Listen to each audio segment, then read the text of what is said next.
Thank you, Mr. Chairman. My amendment strikes language in the underlying bill that underfunds the Department of Defense's ability to develop and acquire alternative fuels that improve mission capabilities under Section 526 of the Energy Independence Security Act of 2007.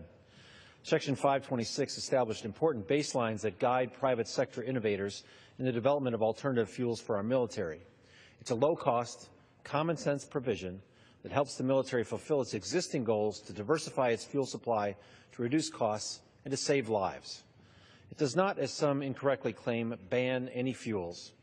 It has not hindered the Department of Defense from purchasing the fuels that we need right now to counter the new and dynamic threats we face throughout the globe. It simply requires fuel producers seeking to do business with our military to meet certain requirements. We cannot expect to fight and to win the wars of tomorrow with only the fuels of yesterday. A $1 increase in the price of a barrel of oil translates to approximately $130 million increase in DOD expenditures over the course of a year. A blip in the world oil market forces the Department to redirect resources away from mission priorities, grounding planes, turning ships around.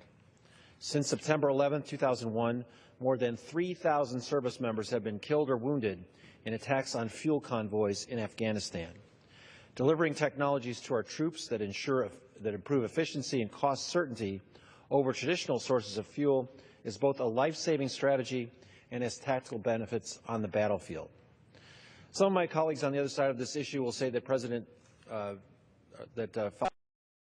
526 is putting President Obama's Green Climate Initiative into national security policy, but that's not true. This provision was signed into law 9 years ago by a Republican President, George Bush. It's still supported by our military leaders today, and Congress should support it.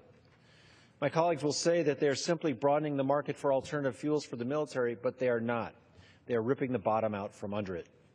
By inserting an anti-environmental agenda into the process militarily driven of funding our national defense, the funding prohibition cripples existing efforts at the DOD to purchase cost-competitive biofuels and abolishes any certainty in the commercial marketplace.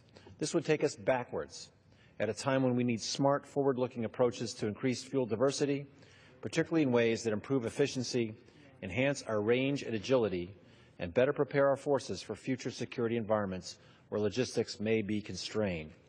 Energy security is national security. I urge my colleagues to support the amendment, and I reserve the balance.